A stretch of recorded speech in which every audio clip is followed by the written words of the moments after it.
Today's video is a sensitive topic that affects countless families around the world, living with a gambling addict as a partner or a child. We'll be diving into the struggles faced by those living with an addicted loved one, and more importantly, discussing effective ways to support their journey towards recovery. If you're new here, welcome. My name is Rob, and I'm a recovering compulsive gambler. I made my last bet on November the 12th of 2022, and since that point, I've made it my personal mission to create videos and provide resources to help people to recover from their gambling addictions faster than I did. Before we dive into the meat of today's content, I want to ask that if you have any interest at all in gambling, gambling addiction, or gambling addiction recovery, to please smash that subscribe button and stay up to date on the content that I create here. It's the number one way you can support the spread of this important message. Living with a gambling addict can be an emotional roller coaster. Partners and children often experience feelings of betrayal, financial instability, and even a sense of helplessness. The constant cycle of hope and disappointment really takes a toll on the relationship and mental well-being of all those involved. Let's recognize the signs of gambling addiction. These may include excessive secrecy about finances,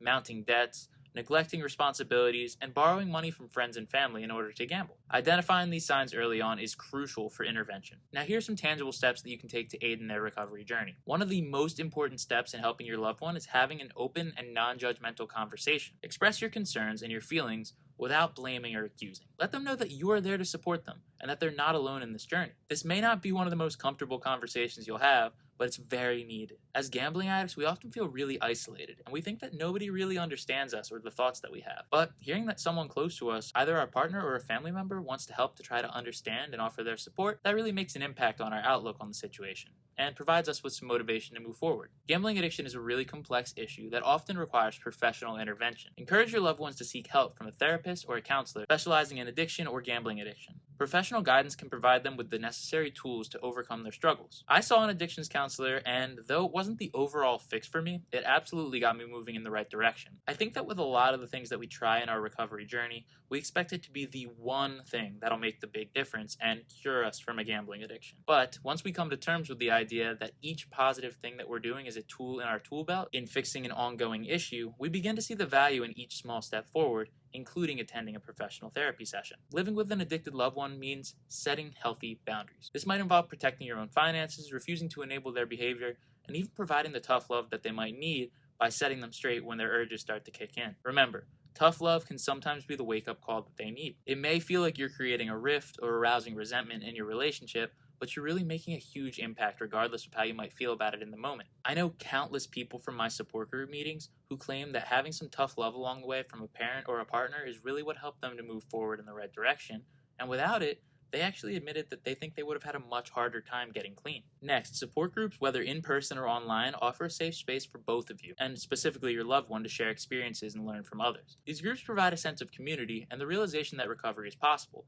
There's open meetings that you're more than welcome to attend. Managing finances is critical. Help your loved one to set up a budget, pay off debts, and regain control of their financial situation. Being transparent and accountable can aid in rebuilding trust and stability, so when you know where the money is and they know where the money is and they're not hiding it from you, that can go a long way in rebuilding your relationship. Gambling addiction often stems from underlying issues, so encourage your loved one to explore healthier coping mechanisms such as exercise, meditation, or pursuing hobbies and passions. These positive outlets can replace the urge to gamble over time. Of course, in the beginning it sounds ridiculous, but as time goes on, you do have to fill the hours that you previously spent gambling with something that means something. Recovery is a journey filled with ups and downs. Celebrate even the smallest achievements along the way. You need to acknowledge their efforts, no matter how small, as that can really boost their confidence and determination to stay on the path to recovery. Again, we often feel alone as gambling addicts in recovery, so having that support is huge. Supporting a loved one through gambling addiction is a challenging and ongoing process.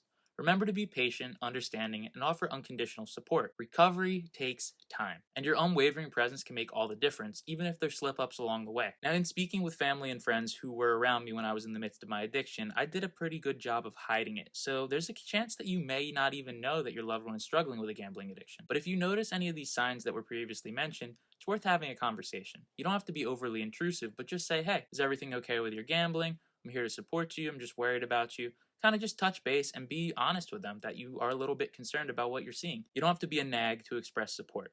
It's important that you're open and honest with each other, as that's a healthy aspect of any relationship in general. So, especially if they're hiding something, You want to make sure that you're there to offer support and that they know you're not going to judge them when you find out the truth. It's not an easy situation to be upfront and honest as a gambling addict because there's a lot of guilt and shame about our actions. Because you know what? It doesn't make all that much sense to someone who's not a gambling addict as to why we couldn't stop. But to us, it's something that we have to work through on a daily basis. And in the beginning, it's really difficult to just say to your partner, say to your parents, say to your friend, hey, I'm an addict and I have a problem, because we don't want to be different. We want to feel like we can control our gambling. And that's the great false belief of gambling addicts. We'll never be able to gamble like normal people. So we can't pretend to try to do so. We need to make sure that we're taking the steps to recover from a gambling addiction, going cold turkey, and getting consistent support along the way, not only from friends and loved ones like yourself that's watching this video, but also intrinsically through ourselves. We need to continue to assure ourselves that we're on the right path. That happens over a very long period of time. And so if there's a slip up along the way, you can't get mad as the support person because we're trying our best. I promise you that. If we're going to meetings and we're working through these steps and we're trying to fill our time with more productive things, if there's a slip up along the way, it's because something in our journey wasn't correctly set up. That's not a reflection of your effort, and it's not a reflection of our effort all the time. Sometimes these urges come on and we're not prepared to handle them because we haven't had enough experience yet. As we develop that experience, as we work towards a healthier life each day, we'll become more comfortable in the process and we'll know how to handle things when they come up. Patience is the key. Thank you for joining me for today's video. If you're facing the struggle of living with someone who's a gambling addict, know that you're not alone and there's hope for a brighter future. In fact, instead of just offering hope, I'm offering help. Check out the PDF down below in the description of this video to get a list of free resources to access to begin to recover from your gambling addiction or help a loved one to recover from their gambling addiction today. By fostering communication, seeking professional help, and promoting healthy habits, you can support your loved one's journey. If you found this video helpful, don't forget to give it a thumbs up and share it with anyone who you think might benefit from hearing it. Remember, change is possible, and together we can keep getting better, one day at a time.